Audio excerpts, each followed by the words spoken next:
You have an opportunity right now that you won't have a few years from now. This is an opportunity of a lifetime. Your family are counting on you to study hard. Your friends are counting on you to study hard. And maybe you don't realize it yet, but your future self is counting on you to study hard. And the goal is not to keep studying until you're content. The idea is not to keep studying until you become satisfied with your grades. You should never be satisfied. You should always be striving for better. Because the day you become content with your grades, that's the day that you stop evaluating yourself. That's the day you stop growing. That's the day that the person trying to catch you will catch you.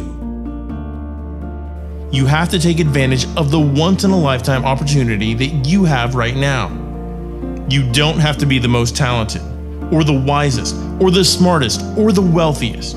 You don't have to be the most intelligent to get to the top. But you gotta study. You have to outstudy everyone. Your classmates might come from money. They might have parents that own businesses. They might know people and are able to get them a job. But they will not outstudy you. And what you have to do is make a decision that no matter how privileged or talented anyone else is in your class, you're going to outstudy them. But how do you outstudy everyone else in your class? I'll leave you with the words of Eric Thomas. I've looked at the most successful people in the world, and I realized that they have 7 or 8 similar things in common. And one of the things they all had in common was that they all had a routine. They are obsessed with routine. They don't have a gap of wasted time in their routine. They don't grind until 6 p.m. and then play video games for the rest of the night. They're not scrolling mindlessly through Instagram for hours a day. They don't have time. That's a poverty mindset. Successful people don't waste time. They don't watch TV. They don't do a lot of entertainment. If they're not working, then they're studying or getting better at their craft. So what you have to decide is, do you want to be in the 99% or the 1%? And you'll only join the 1% when you start thinking like the 1%, working like the 1%, walking like the 1%. How you prioritize your studying over the next 365 days will significantly alter the journey you're on and whether you make it into the 1% club. Aristotle said, "You are what you repeatedly do." Therefore, excellence ought to be a habit, not an act. Don't ever forget that. As Coach Jay said, I'm not your coach right now. I'm your conscience. You're in a fight between will and skill. I say will first because that's where you are. You're locked and loaded with skill.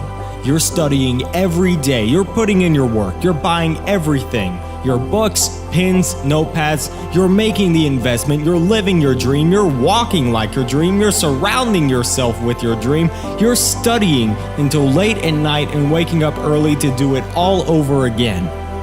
You've put your work in. You've got your skill. And now it's the test of your will. It's a mindset thing you're in right now. It's a mindset thing. Because your challenge isn't moving. Your mountain is not moving. You don't feel like you're making any progress. You're not physically moving when you see everything else around you and other people around you moving. You're not making progress. You're in a test of your will right now because life says it has a little more test for you. It's no different because you messed up, because you fell off the wagon, because you failed an exam, 2 exams, 3 exams, you gave up on your studying, you dropped out last year, and you really want your dream to happen, and you're putting in your work, and nothing's happening yet. This is our moment, ladies and gentlemen. This right here is our moment, guys.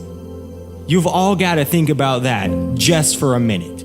This right here, this moment right here, this is our moment to where we make what we have been dreaming of into reality. The exams you have coming, it all starts in your mind. You've got to fall back on everything that you've learned, Everything that you've prepared for, every hour you've spent studying for it, you've prepared well for this. Dreams can become buried under discouragement, buried under past mistakes.